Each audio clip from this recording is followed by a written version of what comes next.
సాక్షాత్తు శ్రీకృష్ణుడు జగద్గురువుగా అర్జునుని ద్వారా లోకానికి అందించిన వేదోపనిషత్తే భగవద్గీత. గీత లోకానికి అందించిన రోజే గీతా జయంతిగా జరుపుకుంటున్నాము. గీతా శ్లోకాలు నేడు అందరూ నేర్చుకునే ప్రయత్నం చేస్తున్నారు.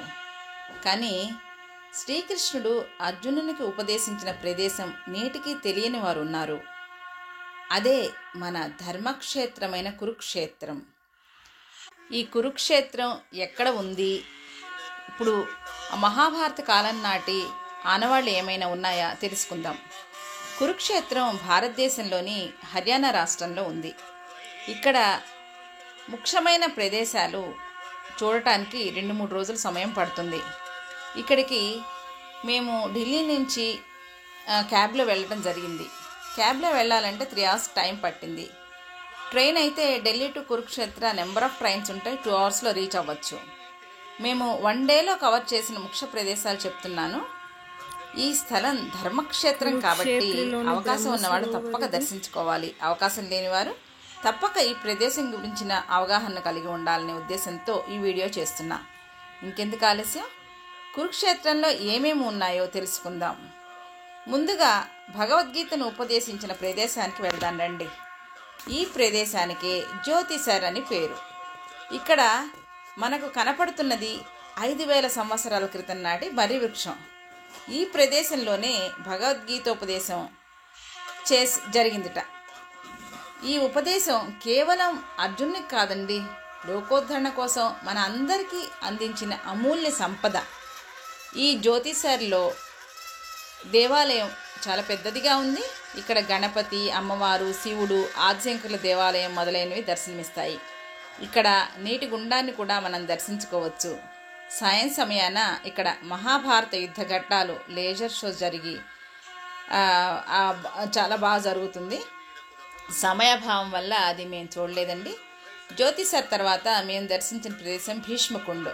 ఈ ప్రదేశంలోనే మహాభారత యుద్ధం జరిగింది. ఇక్కడే భీష్మ పితామహుడు 10 రోజుల భీకర యుద్ధం తర్వాత అంపశయ్యపై 58 రోజులు ఉన్న సమయంలో తనకి దాహంగా ఉన్నట్లు చెప్తారట. కౌరవులు అందించిన నీటిని స్వీకరించరు. అప్పుడు అర్జునుడు తన ప్రజన్యాస్త్రాంతో సంధించి భూమి నుంచి నీళ్లు తెప్పించి భీష్మ పితామహునికి దాహం తీరుస్తారట.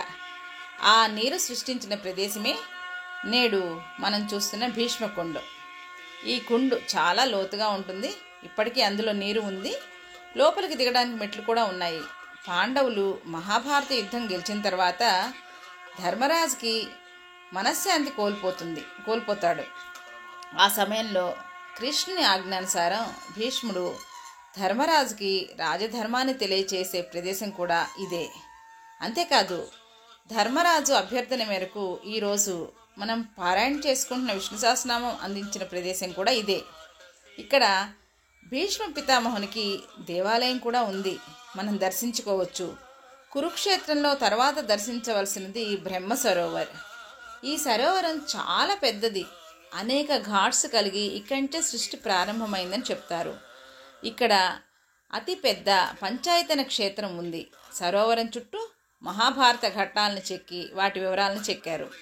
అసలు ఈ ధర్మక్షేత్రంగా కురుక్షేత్రం ఎలా మారింది, కురుమహారాజ్ చరిత్ర కూడా చాలా వివరంగా సరోవరం చుట్టూరా లిఖించబడి ఉంది. కురుక్షేత్రంలో ప్రాణాన్ని విడిస్తే మోక్షం వస్తుందని కొందరు అవసాన దశలో ఉండి ఈ ప్రదేశానికి చేరుకొని అక్కడే ఉంటున్న వాళ్ళు కూడా మనకి ఈ బ్రహ్మ సరోవరం వద్ద కనపడతారు. ఈ కురుక్షేత్ర దేవాలయం చాలా పెద్దది. ఇక్కడ ద్రౌపది స్నానమాచరించిన ప్రదేశం ద్రౌపది కూప్ని కూడా మనం చూడవచ్చు. ఇక్కడ పితృతర్పణాలు కూడా చేసుకుంటూ ఉంటారు. ఇక్కడ కృష్ణార్జునులు రథారూఢులై ఉన్న అతి పెద్ద విగ్రహం మనకు కనపడుతుంది. అంతేకాకుండా ఈ సరోవరం బయటికి వస్తే అక్కడ కర్ణుడు దానం చేసిన ప్రదేశం, అక్కడ దేవాలయాలు కట్టించారు. అక్కడ దేవాలయాలన్నీ కూడా చాలా అద్భుతంగా ఉంటాయండి. అక్కడ కృష్ణుడే వస్తాడు, కృష్ణుడు లడ్డు గోపాలని మనకి ఆ దేవాలయాలన్నింటిలో కూడా చిన్న చిన్న మంచాలు లాంటివి ఏర్పాటు చేసి ఉంచుతారండి. ప్రతిరోజు స్వామి అక్కడికి వస్తారని వాళ్ళు నమ్ముతారు. ఆ లోపల గర్భగుడిలో కూడా మనకి ఈ ఫ్యాన్లు తిరగడం మనకు చూస్తామండి. నాకు అది కొంచెం ఆశ్చర్యంగా అనిపించింది, అందుకనే చెప్తున్నాను. ఇది ఈ బ్రహ్మ సరోవర ప్రాంతము చుట్టూత అన్ని దేవాలయాలే, కురుక్షేత్రంలో అడుగడుగున దేవాలయాలే మనకి కనపడుతూ ఉంటాయన్నమాట. ఈ కురుక్షేత్రంలో ఇప్పటికీ మహాభారత యుద్ధం తాలూకు రేడియేషన్ ఉంటుందట. తర్వాత ఇక్కడే పద్మవ్యూహం కూడా ఉందని చెప్తారు. ఇది 52వ శక్తిపీఠంట. అంటే మనకి తెలిసినవి 18 అష్టాదశ శక్తిపీఠాలు అంటారు, కానీ అసలు ఉన్నది ఎంత 108 శక్తిపీఠాలండి. ముఖ్యమైనవి 18గా మనం చెప్తాం, కానీ 52వ శక్తిపీఠ అక్కడ ఉంది, అమ్మవారిది, కాళీమాతది. చాలా ప్రశాంతమైన ప్రదేశంలో, చాలా పాతకాలందండి. ఇక్కడ నుంచే మనకి ఈ ద్రోణాచార్యుడు ఏవైతే ఉన్నారో ఆ పద్మవ్యూహం అవన్నీ రచన చేశారని చెప్తారు. అక్కడ ఇంకా ఆనవాళ్ళు కూడా కనపడతాయి మనకి ఆ శక్తిపీఠంలో. తర్వాత అక్కడి నుంచి ఇంకా మళ్ళీ మనం అక్కడ చూడవలసిన వాటిలో ముఖ్యమైనది ఏంటంటే తర్వాత సూర్యకుండ అండి. ఈ సూర్యకుండ ఏంటంటే ఇక్కడ ఏదైతే ఈ మహాభారత యుద్ధంలో అందరూ అసువులు బాసారో వాళ్ళందరికీ తర్పణాలు అక్కడ వదిలేరటండి. ఇప్పటికీ తర్పణాలు అక్కడ వదిలే వాళ్ళ ఆనవాయితీ ఇంకా ఉందండి. అక్కడ వాళ్ళకి స్వర్గప్రాప్తి లభిస్తుందని అక్కడ పితృతర్పణాలు వదులుతూ ఉంటారు. తర్వాత చాలా ముఖ్యమైనది ఏంటంటే స్థానేశ్వర్ మహాదేవ్ టెంపుల్ అండి. స్థానేశ్వర్ అనే అక్కడ కాళేశ్వర్ టెంపుల్ కూడా అక్కడే ఉంటుంది దగ్గరే, అది స్వయంభూలింగము. స్థానేశ్వర్ మహాదేవ్ టెంపుల్ ఏంటంటే అక్కడ కుండు కూడా ఉంటుందండి. అంటే ఇప్పుడు ఈ మహాభారత యుద్ధం మొదలయ్యే ముందర ఏదైతే శ్రీకృష్ణుట ఈ పాండవుల్ని తీసుకువెళ్ళి అక్కడ యుద్ధ విజయం కోసం అక్కడ శివాలయంలో అభిషేకం చేశారటండి. చాలా ప్రశాంతంగా ఉంటుంది. అక్కడే సాక్షిగోపాల్ మందిర్ ఉంటుంది, నవగ్రహ టెంపుల్స్ ఉంటాయి, చాలా దగ్గరలోనే ఉంటాయి. ఎక్కువ మనకి ఇటు సౌత్ ఇండియాలో ఉన్న వాళ్ళకి ఎక్కువ అటు మనకి తెలియదండి, కానీ అందరూ ఒక్కసారైనా వెళ్ళి చూస్తే బాగుండు అనిపిస్తుంది. లేదంటే మనం కనీసం అది తెలుసుకోవడం అనేది చాలా ఇంపార్టెంట్ అని నాకు అనిపిస్తుందండి. అయితే ఇక్కడ కృష్ణుడు పూజ చేయించిన ప్రదేశం అన్నమాట. అయితే తర్వాత ఇంకా నెక్స్ట్ మనం ఏం చూడాలంటే అక్కడికి వెళ్ళాక అంటే మేము మిస్ అయినవి గీతా మందిర్ అనేది చాలా పెద్దగా ఉంటుందండి, చాలా పెద్దది. అది దారిలోనే ఉంది కానీ మాకు లేట్ అయిపోవడం వల్ల చూడలేదు. అక్కడ గీత గురించి చాలా బాగా ఉందంట, శిల్లలు అది గీత సంబంధించిన విషయాలు చాలా ఉన్నాయట అక్కడ.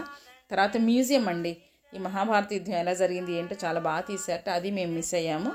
తర్వాత రెడ్ సాయిల్ అండి, అంటే ఇప్పటికీ రెడ్ సాయిల్ ఉంటుంది ఆ ప్రదేశంలో అని చెప్తారు. అది మేమైతే అంత గమనించలేదండి, నేను వెళ్ళొచ్చాక తెలుసుకున్నాను. కాబట్టి మీరు ఎవరైనా వెళ్ళేవాళ్ళు ఉంటే అది ఏంటి ఎక్కడ ఉంది అనేది. ఆ రెడ్ సాయిల్ అంటే అక్కడ చాలా రక్తం ఏర్లై పారుతుంది కదండి మహాభారత యుద్ధంలో. అదంతా ఆ రక్తం అంతా ఆ భూమిలో అంతా పీల్చేసి అదంతా ఎర్రగా ఆ మట్టి ఇప్పటికీ ఆ ఎర్రగానే మట్టి ఉంటుందని అక్కడ పంటలు పండవని చెప్తారు. అది మేము అంత గమనించలేదు, కానీ మీరు వెళ్ళినప్పుడు తప్పకుండా చూడండి. ఇదండి కురుక్షేత్రం గురించి.